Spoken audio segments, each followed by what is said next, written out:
सबको जय मसीह की। आज हम आपको वचन में प्रभु के सिखाएंगे कि व्यवस्था क्या है। आप पुराने नियम में पढ़ सकते हैं कि वहाँ हमें क्या है, बहुत सी व्यवस्थाएं, बहुत से कानून दिए गए थे जिनको क्या है पालन करना बहुत जरूरी था। वहाँ व्यवस्था में लिखा हुआ है कि अगर कोई सबत के दिन को पवित्र नहीं जानता था, उसमें काम काज करता था, तो लोग क्या करते थे, उसे पत्थर मार मार के मार देते थे। ये वहाँ लिखा हुआ है। व्यवस्था उस समय क्या है, बहुत सख्त थी। वहाँ के नियम जो थे वो बहुत ज्यादा क्या सख्त थे, जिसे आम इंसान के लिए मानना मुश्किल हो जाता था। वो व्यवस्था हमें कहाँ से मिली थी? मूसा नबी के द्वारा, जो परमेश्वर यहोवा ने दी थी मूसा नबी को। तो वो व्यवस्था उसने लोगों के ऊपर लागू की। 10 हुक्म उन्होंने लोगों के ऊपर लागू किए कि जिनको मानना बहुत जरूरी था। और व्यवस्था की बहुत सी ऐसी बातें थी जिनको मानना इसलिए जरूरी था कि इंसान के जीवन में वो सख्त व्यवस्था इसलिए थी कि इंसान क्या है, पाप ना करे, इंसान पाप से बच जाए, इंसान परमेश्वर की योजना के अनुसार चले, इंसान परमेश्वर के संग चले। लेकिन जब परमेश्वर ने वो मूसा नबी को व्यवस्था दी थी, तो लोग उस व्यवस्था को मानते थे। आप वचन में पढ़ सकते हैं। और क्या बहुत बार भूल चूक भी हो जाती थी। तो उनके लिए वो क्या करते थे कि एक किसी भी जानवर की क्या है बलि दे देते थे, और ये सोचते थे कि हमने जो गुनाह, जो पाप किए हैं, वो हमारे गुनाह पाप माफ हो जाएंगे। ये व्यवस्था थी वहां पर। लेकिन प्रभु यीशु मसीह ने हमारे ऊपर अनुग्रह किया। जब प्रभु यीशु मसीह का अनुग्रह हम पर आया, तो फिर क्या हम व्यवस्था के अधीन नहीं रहे। प्रभु यीशु मसीह ने उन सारी व्यवस्था को क्या है पूरा कर दिया हमारे लिए। जो भी मूसा नबी ने हुक्म दिए थे, जो व्यवस्था उसने लोगों के लिए बनाई थी, उन सारी व्यवस्था को प्रभु यीशु मसीह ने पूरा किया और हम पर अनुग्रह किया, ताकि हम उस व्यवस्था के अधीन ना रहकर जब हम प्रभु यीशु मसीह के अनुग्रह में आ जाते हैं, तो फिर व्यवस्था हमें दोषी नहीं ठहरा सकती। इस वचन को हम सुनाते हैं कि पहले पुराने नियम में जो व्यवस्था को मानता नहीं था, तो उसे क्या है दंड मिलता था। लेकिन जब प्रभु यीशु मसीह आए, जब उन्होंने व्यवस्था को पूरा किया, तो फिर हमारे ऊपर दंड की आज्ञा नहीं रही, क्योंकि उसने सारी व्यवस्थाओं को पूरा कर दिया। तो इसे हम जानते हैं कि पहले व्यवस्था क्या है। तो व्यवस्था में हम पढ़ते हैं कि निर्गमन की पुस्तक है, उसका 20 अध्याय है, उसकी 1 से 17 आयत तक आप पढ़ेंगे तो उसमें क्या है 10 हुक्म लिखे हुए हैं, जो कि सब लोगों को मानना बहुत जरूरी था। उन 10 हुक्मों को आप सब जानते हैं, और लिखा हुआ है कि जो इन 10 हुक्मों को नहीं मानता था, मेन उसमें ये था कि सबत के दिन को पवित्र जान और अपने माता पिता की आज्ञा कर। जो भी कोई लिखा हुआ कि वहाँ जैसे हमने सुनाया कि जब कोई सबत के दिन को नहीं मानता था, तो उसे भी मार डाला जाता था। और जब कोई अपने माता पिता का अनादर करता था, तो उसे भी क्या है मार डाला जाता था। जब कोई व्यभिचार करता था, तो उसे भी क्या है मार डाला जाता था। जब कोई चोरी करता था, तो उसे भी क्या है मार डाला जाता था। और जब कोई, बहुत से ऐसे वहां क्या है नियम है, व्यवस्था है कि जिसके द्वारा इंसान को क्या है मार ही डाला जाता था। क्योंकि अगर वो व्यवस्था बहुत सख्त थी। आज भी बहुत से देशों में वही व्यवस्था है। जैसे हम सब अपने बुजुर्गों से सुनते आए थे कि लिखा था कि आंख के बदले आंख, दांत के बदले दांत। जैसा कोई किसी का नुकसान करता था वैसा ही नुकसान दूसरे को भरना पड़ता था। ये व्यवस्था थी उस समय। लेकिन जब प्रभु यीशु मसीह आए तो उन्होंने देखा कि इंसान सारी व्यवस्थाओं को पूरा नहीं कर सकता, तो उन्होंने क्या एक सौखा सा सरल उपाय लोगों के लिए ढूंढा। वो उपाय उन्होंने क्या किया? अनुग्रह, विश्वास, कि अगर आप प्रभु यीशु मसीह के ऊपर विश्वास करोगे तो वो आपके ऊपर अनुग्रह करेगा, और अनुग्रह के द्वारा तुम व्यवस्था के अधीन जो भी शराब है, जो सजाएं हैं, उनसे क्या है? मुक्ति पा जाओगे। जब आप प्रभु यीशु मसीह के अनुग्रह में आओगे तब, वैसे नहीं। तो वहां पर लिखा हुआ कि 10 हुक्म है, 10 आज्ञाएं हैं, जो हम सब जानते हैं कि उन आज्ञा को मानना बहुत जरूरी है। आज भी जब संडे स्कूल के बच्चों को सिखाया जाता है तो उसमें 10 आज्ञाएं बच्चों को सिखाई जाती हैं। और लिखा हुआ है कि आगे हम पढ़ते हैं, रोमियो के खत में उसकी 7:12 में लिखा है, इसलिए व्यवस्था पवित्र है और आज्ञा भी ठीक और अच्छी है। वहां पर लिखा कि व्यवस्था जो है पवित्र है। व्यवस्था हमें किस लिए दिएगी? पवित्र करने के लिए, ताकि लोग डरे उस सख्त कानून के अनुसार, ताकि लोग पाप ना करें। इसलिए लिखा हुआ कि व्यवस्था क्या है? पवित्र है। जब हमारे मन में डर होगा कि अगर हमने किसी का कत्ल कर दिया, खून कर दिया है, हमें मालूम है कि हमने खून कर दिया है, अब इसकी सजा हमें क्या है? मौत मिलेगी। जब हमने व्यभिचार कर लिया है तो इसकी सजा हमें मौत मिलेगी। तो इस मौत के डर के वजह से क्या है? लोग पाप नहीं करते थे। लेकिन आज आप देखिए कि लोग पाप पर पाप करते हैं। लोगों के पास व्यवस्था है लेकिन वो व्यवस्था पर नहीं चलते। आज क्या है? आम आप देखिए कि अगर कोई चोरी करता है तो उसको चोरी की सजा मिलती है, चाहे कितने भी वर्ष की हो। ये जज के ऊपर डिपेंड है। जब उनके केस चलते हैं तो ये जज के ऊपर डिपेंड है कि वो कितने साल की उसे सजा दे। जैसे बहुत से रेप हो जाते हैं तो उसकी भी एक सजा मुकर्रर की गई है, जो पहले 7 साल थी, अब पता नहीं जाने कितने हैं। तो वो क्या है? उनको पता है, जो लोग ऐसे गलत कार्य करते हैं कि हमें सजा मिलेगी, तब भी वो क्या करें? उस कार्य को करते ही जा रहे हैं, पाप करते ही जा रहे हैं। उनको मालूम है कि हमें सजा मिलेगी, लेकिन फिर भी वो पाप कर रहे हैं। डरते नहीं। आज इंसान के मन में डर नहीं है। पहले लोग डरते थे परमेश्वर से, आज कोई नहीं डरता। मसीह पर विश्वास करने वाले भी नहीं डरते। वो उनके पास व्यवस्था पहुंचाएगी, वचन में लिखा हुआ है, लेकिन उन्होंने विश्वास नहीं किया। उनके पास परमेश्वर के 10 हुक्म हैं, फिर भी वो पाप कर रहे हैं। उनके पास प्रभु यीशु मसीह का अनुग्रह है, फिर भी वो पाप कर रहे हैं। कहने का भाव है कि इंसान की जिंदगी पाप में ज्यादा जा रही है। इसलिए परमेश्वर, वचन में लिखा है, परमेश्वर हर एक इंसान को मन फिराने का अवसर देता है। परमेश्वर हमें क्या है? एक समय दे रहा है, अवसर दे रहा है कि इंसान क्या है? सुधर जाए, ताकि वो व्यवस्था जो दी गई है उसके अधीन जब न्याय होगा, जब हम परमेश्वर के सामने खड़े होंगे तो हमें सजा ना मिले। लेकिन इंसान क्या है? व्यवस्था पाकर भी क्या है? वैसा ही है।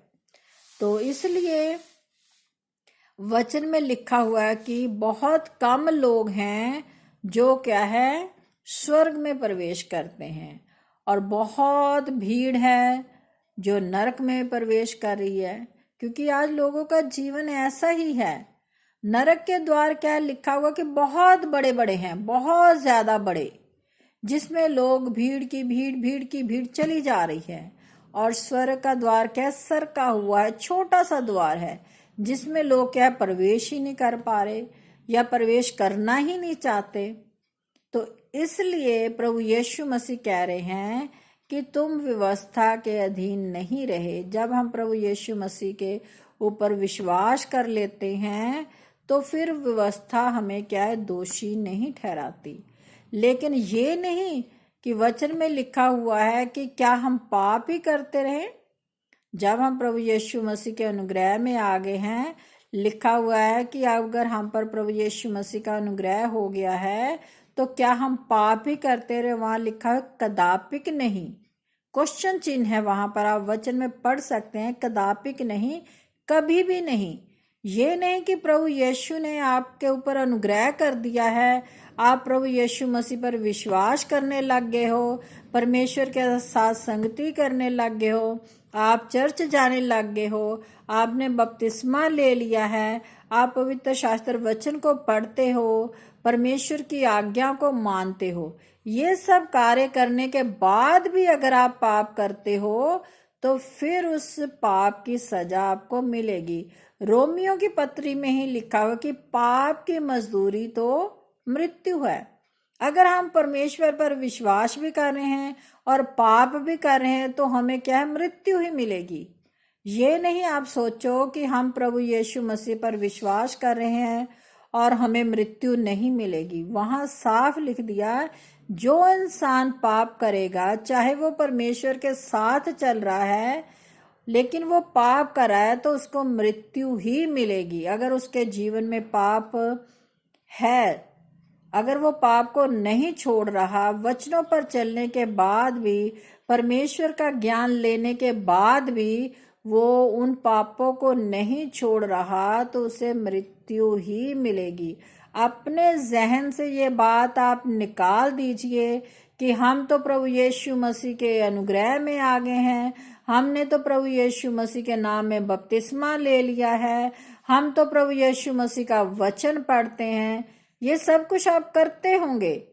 अगर आप ये सब कर रहे हैं तो फिर पाप आपके जीवन में कैसे बना रहता है। अगर आप पाप को छोड़ोगे तब प्रभु यीशु मसीह का अनुग्रह आप पर आएगा।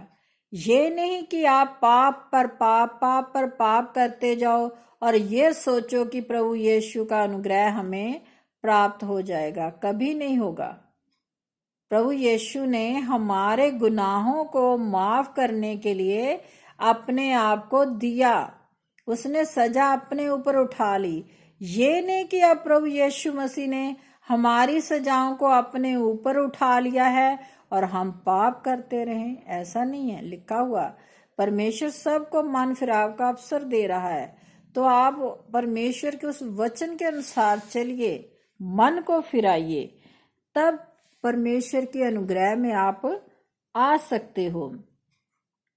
और जैसे वचन में हम आगे आपको सुनाते हैं, लिखा है भजन संहिता की पुस्तक है, उसका 19 अध्याय की 7 और 8 आयत में हम देखते हैं क्या लिखा है। यहोवा की व्यवस्था खरी है, वह प्राण को बहाल कर देती है। यहोवा के नियम विश्वास योग्य हैं, यहोवा के उपदेश सिद्ध हैं। यहाँ पर लिखा हुआ कि यहोवा की व्यवस्था पवित्र है। जैसे हमने आपको पढ़कर सुनाया है कि जो व्यवस्था दी गई है हमें, वो पवित्र है, वो खरी है और वो क्या है, अच्छी है।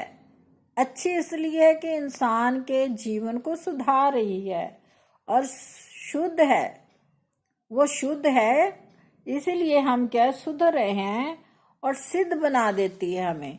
जब परमेश्वर की व्यवस्था हमारे पास आ गई है, हमने उसको फॉलो किया है, हमने उस व्यवस्था को माना है, फिर प्रभु का यीशु का अनुग्रह हम पर हो गया है, तो उसने हमें क्या कर दिया, व्यवस्था ने हमें पवित्र कर दिया।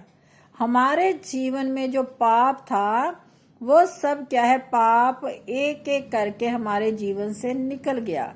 जब हमने व्यवस्था को पढ़ा, प्रभु के वचन को पढ़ा, प्रभु के साथ संगति की है, अब परमेश्वर का आत्मा हमें सिखा रहा है सब बातों को, तो वो व्यवस्था इसलिए पवित्र है। जब व्यवस्था पवित्र है, जब व्यवस्था हमारे जीवन में आ गई, हमने व्यवस्था को अपना लिया, हमने अपने जीवन को अच्छा बना लिया, तो क्या हम हो जाएंगे? पवित्र हो जाएंगे। फिर व्यवस्था हम पर क्या है?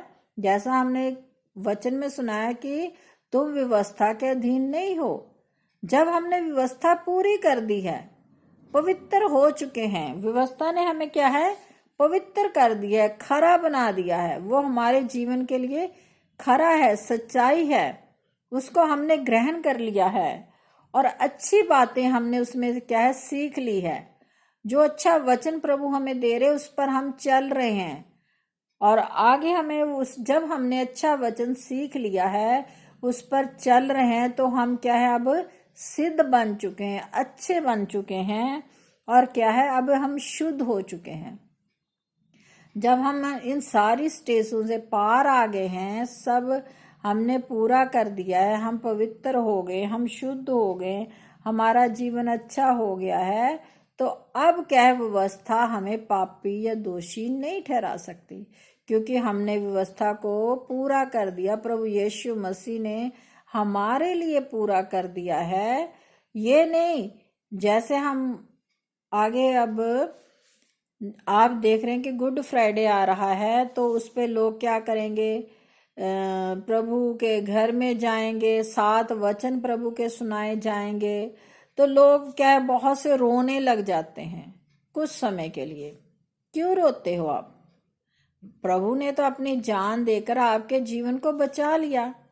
आप उस समय तो थोड़ा वचन सुन रहे हो कि प्रभु ने हमारे लिए जान दे दी है, उसको क्रूस पर चढ़ाया गया, उसने इतने हमारे लिए दुख उठाए, तो आपने उस समय थोड़े समय के लिए उन दुखों को महसूस किया, सुना, महसूस नहीं किया। हम बहुत बार जब हमें अवसर मिलता है 7 वचन को सुनाने का, तो हम बहुत बार लोगों से कहते हैं, आपने उन 7 वचनों को सुना, उस क्रूस की कथा को आपने सुना, प्रभु के उन दुखों को आपने सुना, लेकिन महसूस नहीं किया। जिस दिन आप प्रभु यीशु के उन दुखों को महसूस कर लोगे कि प्रभु यीशु मसीह ने मेरे लिए इतना दुख सहा, उस दिन आप अपने जीवन में पाप को निकाल दोगे, क्योंकि प्रभु यीशु ने आपके लिए सजा उठाई। प्रभु यीशु ने आपको बचाने के लिए ये सब कार्य किए। ये सजा जो प्रभु यीशु मसीह को मिली, हमें मिलनी थी। हम वचन में आपको बहुत बार सुनाते हैं कि ये जो सारे श्राप थे, ये जो सारी सजा थी, जो हमारी पीढ़ी दर पीढ़ी चलती आ रही थी, प्रभु ने अपने ऊपर ले ली, हमारे गुनाहों को अपने ऊपर ले लिया, इतनी भयानक मौत सही, तो ये सब सजा हमें मिलनी थी। लेकिन किसने उठाई? हमारे पिता ने, प्रभु यीशु मसीह ने। अगर आज आप उस सजा को महसूस करोगे, तो कभी भी जिंदगी में पाप नहीं करोगे, तो आप क्या? स्वर्गीय राज्य के वारिस बन जाओगे। जैसा ईस्टर पे लोगों को बताया जाता है कि प्रभु यीशु मसीह तीसरे दिन मुर्दों में से जी उठे। किस लिए जी उठे? हमारे लिए। वो सजा उसने किसके लिए उठाई? हमारे लिए। वो जी किसके लिए उठे? हमारे लिए। किस लिए जी उठे? हमें स्वर्गीय राज्य देने के लिए जी उठे, ताकि वचन में लिखा कि जहां मैं रहूं वहां तुम भी रहो। प्रभु ये चाहते हैं कि जहां मैं रहता हूं, मेरे बच्चे मेरे पास रहें। जैसे हम अक्सर पेरेंट्स के ऊपर ही एग्जाम्पल देते हैं, जैसे दुनियावी माँ बाप चाहते हैं कि उनके बच्चे उनके पास ही रहें, वैसे ही प्रभु यीशु मसीह चाहते हैं कि जहां मैं रहता हूं स्वर्ग में, वहां पर मेरे बच्चे मेरे साथ ही रहें। तो अगर आपने परमेश्वर के साथ रहना है, तो आपको परमेश्वर की उस सजा को महसूस करना है, उन दुखों को महसूस करना है जो उसने हमारे लिए उठाए, उस पाप को अपने जीवन से निकाल बाहर फेंकना है, तो हम क्या प्रभु के संग रहेंगे। ये नहीं कि आप जी आज गुड फ्राइडे है, आज आपने उपवास भी रख लिया, आज आप बहुत रो रहे हो कि आज मेरे प्रभु यीशु मसीह को क्रूस पर चढ़ा दिया गया। वो तो इतने साल पहले चढ़ चुका आपके लिए सलीब के ऊपर, उसने तो सजा उठा ली आपके लिए सलीब के ऊपर। आपने क्या किया? इतने वर्ष बीत गए, पीढ़ी दर पीढ़ी वर्ष बीतते जा रहे हैं, आप क्या कर रहे हो? क्या आप उस सजा के जो प्रभु यीशु ने उठाई हमारे लिए, आपके लिए वो मरा, आपके लिए उसने कोड़े खाए, आपके लिए मेरे लिए उसने अपने पसली में भाला खाया, अपने हाथ पैर पर कील ठुकवाए, तो क्या ये मामूली है? एक मामूली बात है जिसे आप वचन में पढ़ लेते हो, परमेश्वर के दास आपको सुना देते हैं और वचन सुनकर आप रोने लग जाते हो, जोर जोर से रो रहे हो, तो वो रोना आपका किस लिए है? थोड़ी देर के लिए, थोड़ी देर के लिए, इसलिए कि आपके थोड़ी देर के लिए आपके मन में आ जाता है कि प्रभु यीशु ने मेरे लिए ये सब किया, लेकिन चर्च से निकलते ही आप फिर भूल जाते हो, चर्च से बाहर निकलते ही आप फिर वैसे ही बातें करने लग जाते हो। तो फिर चर्च में आपको रोने का क्या फायदा? जो आपने उपवास रखा है उसका क्या फायदा? बहुत से लोग तो क्या 40 दिन का उपवास भी रख रहे हैं कि मेरे प्रभु यीशु मसीह के ये 40 दिनों का दुखों के दिन थे, मैं इसमें उपवास में रहूंगा। अगर आप उपवास में रह रहे हो, उस सजा को तो आप महसूस नहीं कर रहे, तो आपको उपवास में रहने का भी कोई फायदा नहीं है। अगर आपने अपना जीवन परमेश्वर को सही मायने में नहीं दिया, तो ये सब दुनियावी जो दिखावे आप दिखा रहे हो, उपवास रख रहे हो या फिर रो रहे हो, इसका कोई फायदा नहीं है। अगर आप सच्चे मन से, सच्चे हृदय से पश्चाताप करते हो, तब आपको फायदा होगा। जब आप सच में अपने जीवन को बदल दोगे, सच में आप परमेश्वर के संग चलोगे, सच में उसके वचनों के अनुसार अपना जीवन व्यतीत करोगे, तब परमेश्वर को आप भाओगे।